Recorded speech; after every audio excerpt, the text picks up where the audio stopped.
For context, I've been living with my dad and stepmom since they got married about a year ago. Right from the start, my stepmom made it clear she wasn't thrilled about me staying there.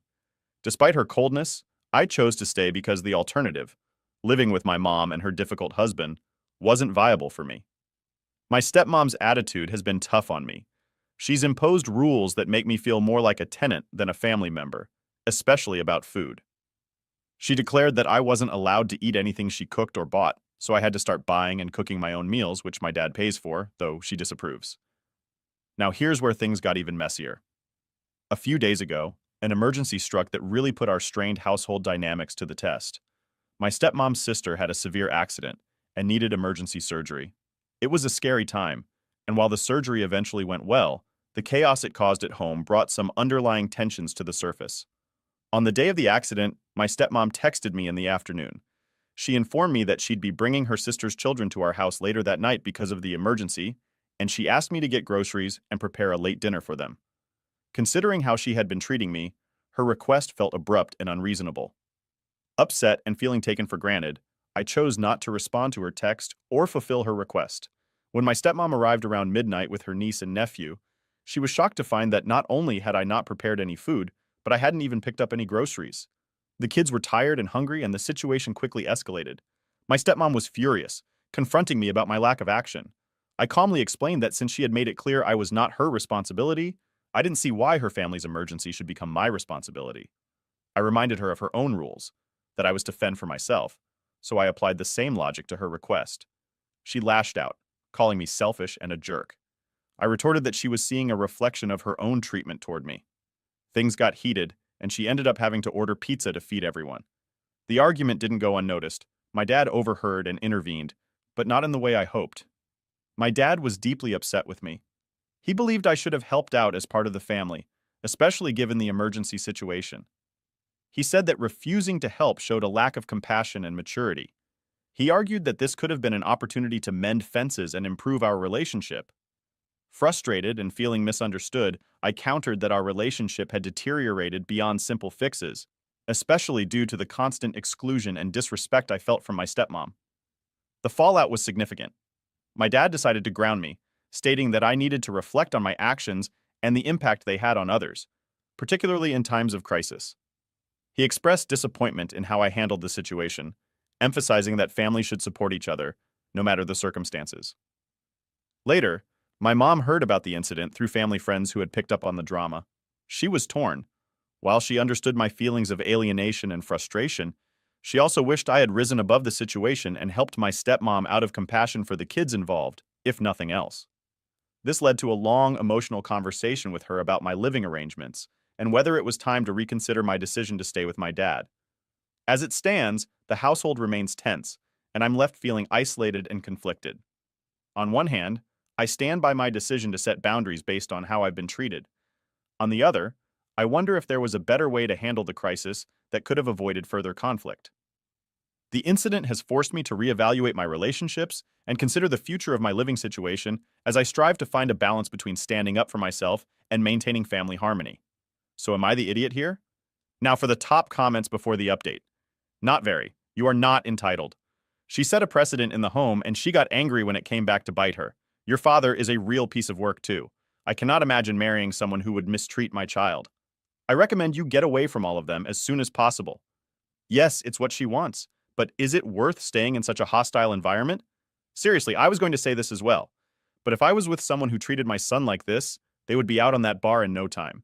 Also, if guests were arriving until midnight, the stepmother should have asked her husband to grocery shop and make food. Why ask Opie after mistreating them? Because she's trying to manufacture drama to drive Opie out. What a nasty piece of work. When people say you should aim for fairy tale endings, they don't mean becoming the evil step-parent. Do you have grandparents or a decent aunt who could live with your dad? Realizes he will not be around to help him or stepmother when they're older. You're not allowed to eat at family dinners. Wow. How did your dad saw you when he has no damn balls? Your mother is no prize, letting a new husband scare her child away. I'd say that all adults failed you. More kids. How awful. I think you need to sit down and ask your dad why he has higher standards for you, a teenager, than he does for his wife, a full-grown adult. I'm a stepmom, and I most certainly think it's my problem if my stepchild is hungry. I also don't understand why he'd marry someone who is combative and not loving toward you. You are part of him, and she supposedly loves him. So won't gives. I'm going to be real with you. I'm a mandated reporter. If I knew more about you, won't report her and your father to CPS. It's his job, at the very least, to ensure you're eating and being provided food for them. Letting her do this to you is all kinds of wrong. I'm sorry. Both of your homes suck. Update 1. So that night when everything blew up was insane. My stepmom comes home expecting a full meal ready for her sister's kids, and there I am, just chilling. She loses it because I didn't jump up to play chef after how she's been treating me. I mean, come on, she's been cold as ice, and suddenly I'm supposed to act like family? Nah, that wasn't happening. After our blow-up, things got super awkward. My dad's totally on her side, saying I should have helped out because that's what family does. He doesn't get that it's not about the one night. It's about all those days she made me feel like an outsider in my own home. So now, he's grounded me. Like I'm some kid who missed curfew. Not a guy trying to stand up for himself. Talking to my mom's a whole other story. She's got her opinions for sure. She's kind of split because she sees where I'm coming from, but also pulls the be the bigger person card. I get where she's coming from, but it's tough, you know? She thinks maybe it's time to think about moving out, but that's easier said than done. This whole thing has me thinking a lot about what family really means. My buddies have been more supportive than my own dad lately. They keep telling me maybe it's time to just bail, find a new spot, start fresh. And maybe they're right. Because this drama is just draining, man. So what now? Well, I'm seriously thinking about moving out. Maybe get a small place, something affordable.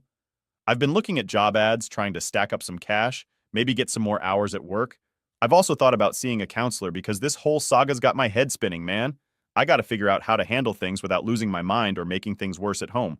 It's like playing chess on a board where everyone else is playing checkers. They don't see the moves I'm making and probably don't care. So that's the latest. It's a lot, but I'm handling it day by day. Thanks for listening, man. It helps to talk it out. Here's hoping for some peace soon, or at least a good plan to get out of this mess. Catch you later, and thanks for the support. Update 2. So, out of nowhere, my dad and stepmom dropped a bomb on me. They've asked me to pack up and leave. Yeah, you heard that right. After all the tension and arguments, they decided that the best solution was just to kick me out. They gave me this whole spiel about needing peace in the house, and how my presence was just making everything more complicated. I literally have nowhere to go and zero money to make moves. My job doesn't pay enough for me to just grab an apartment, especially not around here where rent is sky high. Plus, all this happened so fast, I barely had time to think about saving up for a rainy day like this. So here I am, suddenly on the brink of being homeless, trying to make sense of a life that feels like it's spiraling out of control. I'm hitting up every friend I can think of, even those I haven't spoken to in ages, just trying to find a couch to crash on for a few nights. Everyone's got their own dramas though, so it's tough. I get it, but man, it's stressful. Work's another story. I've been picking up extra shifts, staying late, doing whatever it takes to scrape together some cash. The boss noticed, thankfully, and it's led to some more permanent extra hours. That helps, sure, but it's a drop in the ocean compared to what I need to get my own place. I've started looking into other part-time gigs too. Anything that pays and fits into the crazy schedule I'm already working. Every day's a grind. I'm either at work, looking for work, or worrying about where I'm going to sleep that night. It's exhausting, but I'm hanging in there. Some days are better than others. On good days, I feel like I can handle this, like I'm going to come out stronger. On bad days, it's all I can do not to just give up. Mentally, it's a marathon. I'm running on fumes, powered by caffeine and sheer stubbornness. I've been using local libraries a lot, not just for the free Wi-Fi to look for roommates or housing, but also to just have a quiet place to think. Libraries are underrated, man. They've become my temporary sanctuary. About that roommate lead, still waiting on that. My buddy's cousin is supposed to get back to me, but things move slowly, and I'm learning that patience isn't just a virtue, it's a necessity. I'm checking out other listings too, hitting up Facebook groups, Craigslist, you name it. Anything to find a stable place. Family-wise, it's like a nuclear winter. My dad's been calling, trying to patch things up, but it's hard to hear him talk about family and support when I'm in this situation because of them. It feels like too little, too late. I've been mostly screening his calls. Maybe that's petty, but I need space to figure out my own life before I can think about mending fences.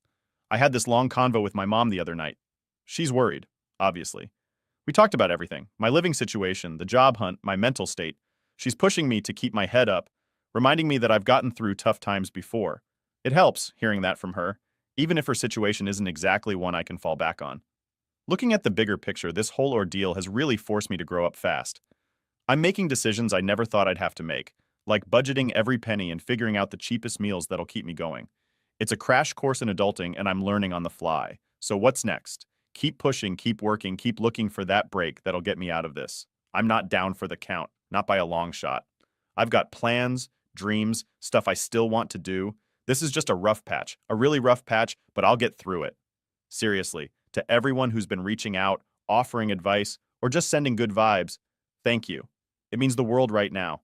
Stay tuned, because I'm determined to turn this story around. Here's to better days ahead, hopefully filled with good news and a new place to call home. Story 2. From the start, my girlfriend and I were pretty overwhelmed when we found out she was pregnant.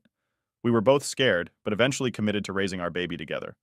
Her family was opposed to our decision, mainly because they didn't like me much and thought a baby would ruin her future. My brother, the only close family I had, made it clear he wouldn't support me, saying I was on my own once I became an adult. Despite these challenges, my girlfriend and I decided to move in together, hoping to create a peaceful environment away from the negativity of her family. We wanted to prepare for our new arrival in our own space, on our own terms.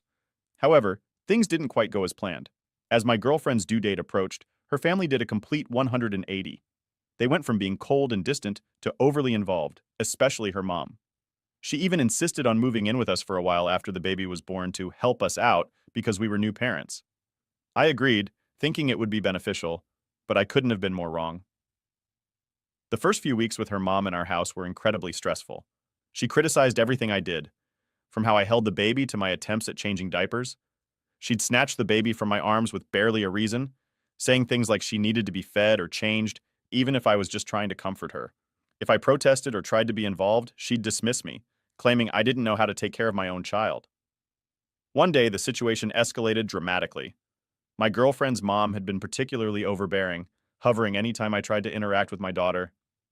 That evening, after a rough day at work, all I wanted was to hold my baby and find some peace. I walked into the living room to find her mom holding her, and when I reached out to take her, she pulled away, saying the baby had just fallen asleep and needed to be put down in the crib. Frustrated and at my wit's end, I snapped. I demanded that she hand over my daughter, and when she refused, I insisted she leave our home. The argument that ensued was explosive. My girlfriend jumped in, defending her mother's actions and criticizing me for not appreciating the help. The fight got so intense that I ended up telling her mom she had to leave immediately. I couldn't handle her constant interference anymore. But just as I thought things couldn't get worse, my girlfriend's aunt, who had heard about the argument, showed up unannounced to mediate. Instead of calming things down, she sided with her sister, accusing me of being ungrateful and disrespectful. The confrontation grew and neighbors started peering out their doors, drawn by the shouting. In the heat of the moment, my girlfriend's mom threatened to take legal action against me for trying to push her out of her daughter's life. She claimed she had rights as a grandmother and accused me of alienating her from her grandchild. The threat of legal action was shocking and made me realize just how complex and serious the situation had become. I felt isolated and betrayed. My girlfriend seemed torn but leaned towards supporting her mother. My attempt to establish boundaries had backfired, putting me on the defensive. The argument ended with her mom staying, and me, feeling like a stranger in my own home, retreating to a friend's house for the night to cool off. The next day, I returned home to find that my girlfriend had agreed to set some ground rules with her mom, but the damage to our relationship was deep. Discussions about family roles, respect, and boundaries filled the following days. I felt a constant tension, walking on eggshells in my interactions. Now, I'm grappling with how to be a father and partner in an environment that often feels hostile. The joy of new fatherhood has been overshadowed by these conflicts, and I'm left wondering if we can find a way to heal and come together not just for our daughter's sake, but for the sake of our little family's future. Am I the idiot? Story 3. So my husband and I, both 45, have 4 kids. Our youngest daughter, who's a young teen, has a tight-knit group of about 7 or 8 friends. They often have sleepovers together. Recently, my daughter was invited to her friend's house for a sleepover. This friend has a twin brother who's really into sports and gaming. After their house underwent some renovations 2 years ago, he moved to the basement, turning it into his personal boy cave, complete with sports memorabilia, gaming consoles, and a newly renovated vintage-style kitchen. The night of the sleepover, the brother was away at a friend's birthday party out of town, so the girls had the basement to themselves. The girls, including my daughter and one other girl, decided to hang out downstairs. Everything seemed fine until the brother came home the next night to find his TV and stove broken. Understandably upset, his mom called me to come over so the girls could explain what happened. At first, the girls claimed it was all an accident. They said a Wii remote had accidentally flown into the TV, and they didn't know how the stove got damaged. But their story didn't quite add up, and when we threatened to take away their phones unless they told the truth, they finally came clean. It turned out the damage was intentional. The girls were mad at the boy because he had refused to tutor his sister during the school year, telling her to study on her own instead. She ended up failing and had to attend summer school, missing out on fun activities with the group. As a form of revenge, they decided to break his stuff. This was shocking enough, but then things took an even darker turn. As we dug deeper, we found out the girls had also been bullying the boy online. They had created a group chat where they made fun of him for shopping at thrift stores and wearing vintage sports jerseys. They mocked his water jug and other secondhand items, which they posted about on social media to embarrass him further. They even shared some mean-spirited memes about him. My daughter had participated in these mean posts, which I discovered through a screenshot my son sent me during our discussions. We were all horrified by the extent of their actions. We decided that simply making them pay for the damages wasn't enough. They needed to understand the impact of their behavior and learn about empathy and respect. Here's what we did. First, we made the girls split the cost of replacing the TV and repairing the stove. They would earn the money through chores at our house, the boys' house, and other neighbors who needed help with yard work, cleaning, or other tasks. This would teach them the value of hard work and the cost of their actions. Second, we took the boy and his friends thrift shopping to show the girls that thrift stores have value and can be cool. This wasn't just about the boy buying stuff. It was about showing the girls that what they mocked can be appreciated and valuable. Third, the girls had to spend time volunteering at the thrift store, explaining to the workers why they were there. They had to share their story and understand the importance of places that help people and the community. This was a humbling experience meant to teach them empathy. Fourth, we arranged a series of sessions with a counselor for the girls to discuss bullying and its effects. They needed to understand the emotional impact their actions had on the boy and how bullying can deeply hurt others. These sessions included role-playing and activities to help them see things from the perspective of the person being bullied. Lastly, we organized a meeting between the girls and the boy, mediated by the counselor. They had to apologize face-to-face and listen to how their actions affected him. It was a tough but necessary step towards making amends and learning about the power of sincere apologies and forgiveness. After we implemented these measures, my daughter, overwhelmed by the workload and consequences, called my parents to complain. She told them how long it would take to work off the costs and how unfair it felt. My parents, concerned, called me and argued that making the girls do all this was too harsh. They suggested I should cover the costs because the girls were just kids and didn't fully understand the consequences of their actions. I stood firm, explaining that this wasn't just about money, but about teaching important life lessons. My parents weren't happy and continued to push back, but I felt strongly that the girls needed to learn about responsibility, empathy, and the impact of their actions. As the weeks went on, the girls began to understand the weight of their actions. Volunteering at the thrift store and doing chores to pay off the damages was hard work, but it also gave them time to reflect. The counseling sessions helped them grasp the emotional toll of bullying, and their meeting with the boy was a turning point. They saw firsthand the pain they caused and the importance of making things right. Am I the idiot? Story 4. I'm a teenage guy with pretty severe autism, especially when it comes to sensory needs. Because of this, there are a lot of clothes that I just can't wear because they feel too uncomfortable. Suits are a big no-go for me, and loud music is really tough to handle. That's why I bought noise-canceling headphones to help me out in those situations. My older brother, who's 28, got married last weekend. The dress code for the wedding was black suits with red ties for the men. Knowing my issues, my brother told me it was okay if I didn't wear a suit and to bring my headphones if I needed them. He just asked me to look formal and stay out of the professional photos. Sounded like a reasonable plan to me. On the day of the wedding, I showed up wearing a white polo shirt and jeans. I knew it wasn't super formal, but I thought it was the best I could do. Almost immediately, I felt the tension.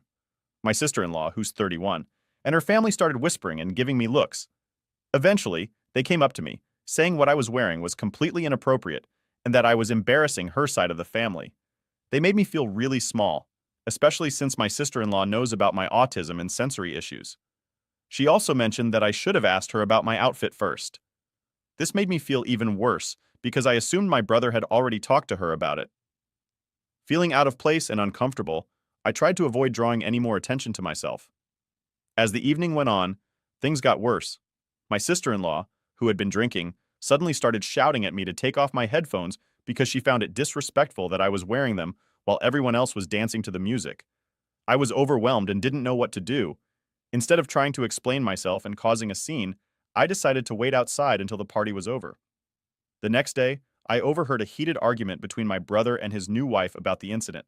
My brother was defending me, saying he had told me it was okay, but my sister-in-law felt humiliated by my appearance and behavior at their wedding. Hearing them fight because of me made me feel incredibly guilty.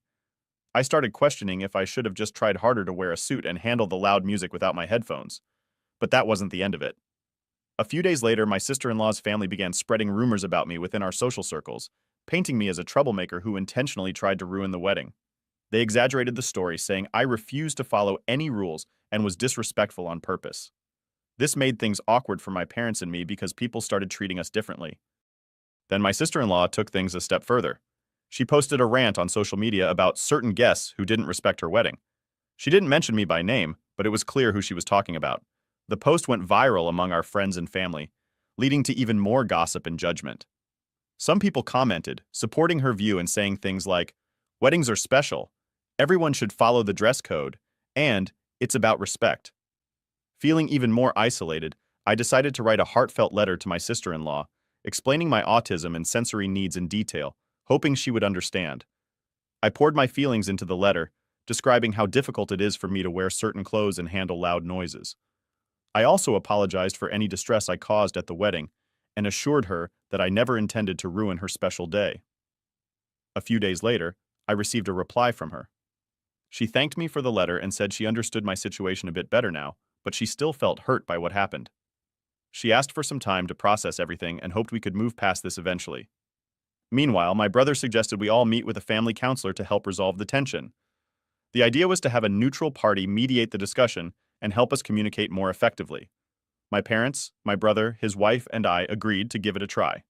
During the counseling sessions, a lot of emotions came out. My sister-in-law expressed how important her wedding day was to her and how she felt overshadowed by the drama. I shared my struggles with autism and how hard it is for me to navigate social situations. My brother and parents supported both of us, trying to bridge the gap. Through these sessions, we began to understand each other's perspectives better. My sister-in-law started to see that my actions weren't out of disrespect, but out of necessity due to my condition. I realized that weddings are incredibly stressful for everyone involved, and that my presence, while unintended, added to that stress. The counselor suggested we come up with strategies for future family events to prevent similar issues. We agreed on clear communication beforehand and setting realistic expectations. For example, if there's a strict dress code, we'll discuss alternatives that work for everyone, and if there's loud music, we'll find quieter spaces where I can retreat if needed. After a few months of working through these issues, things began to improve. My sister-in-law and I slowly rebuilt our relationship, and my brother was relieved to see us getting along better. While it was a rocky road, the experience taught us all a lot about patience, understanding, and the importance of clear communication. Am I the idiot for not wearing the suit and bringing my noise counselors? Especially if it's caused this much of a rift the day after they got married. Story 5. I'm 37 years old, and my wife Lacey is 32. We've been trying to have a baby for quite a while. Lacey had a really hard time getting pregnant, and it was tough on both of us. But she was determined to keep trying, and finally we got the good news. Lacey is pregnant. We're over the moon about having a baby on the way. Now let's talk about my sister's wedding, which happened last Sunday. The night before the wedding, Lacey started feeling really uncomfortable. We thought it was just normal pregnancy pain, so I told her she could skip the wedding shower and rest at home while I went alone. Around 5 in the morning, Lacey woke me up screaming in pain. I freaked out, grabbed my stuff, helped her into the car, and sped to the hospital.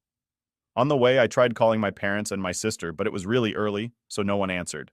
I left them a voicemail and sent a text, explaining that Lacey had a serious problem and I might not make it to the wedding. A couple of hours later, I sent another message to let them know I was staying with Lacey at the hospital because she was going through tests and I didn't want her to be alone. I thought they'd understand, but boy, was I wrong. Since then, my phone has been blowing up with angry messages. People in my family are calling me names, saying I'm an idiot, and some even cut me off completely. It's been really rough, but I stand by my decision. I believe Lacey's comfort and health are the most important things, even if it makes me look like the bad guy. So here's more of what happened. At the hospital, they ran a bunch of tests on Lacey. We were both really scared because we didn't know what was going on. It felt like forever, but eventually the doctors came back and said that Lacey was having some complications with the pregnancy. They assured us that the baby was okay, but she needed to stay in the hospital for a few days for monitoring and treatment. This news was a huge relief, but also really stressful. I stayed by Lacey's side the whole time, holding her hand and trying to keep her spirits up. Meanwhile, my phone kept buzzing with more angry messages from my family. It was hard to focus on anything other than Lacey and the baby, but the constant barrage of negativity made everything more stressful. One message stood out. It was from my mom. She said she understood why I needed to be with Lacey, but still wished I could have been at the wedding. She said that my sister was heartbroken, and that it would have meant a lot to her if I had been there. This tore me apart because I love my sister, but I couldn't leave Lacey when she needed me the most. As the day went on, my sister-in-law sent me a long, furious message. She accused me of ruining her big day and said that everyone was talking about how I didn't show up. She said it was selfish of me to prioritize Lacey over family traditions and that I had embarrassed the whole family. This made me feel even worse. To add to the stress, one of Lacey's nurses accidentally let slip that there might be a problem with our baby's heart. This wasn't confirmed, but it sent us into a spiral of anxiety. We were already on edge, and this news made everything feel even more uncertain. The doctors ran more tests, and the wait for the results felt endless. During this time, my brother showed up at the hospital. He had left the wedding early to come and see us. He told me that there had been a huge fight at the reception.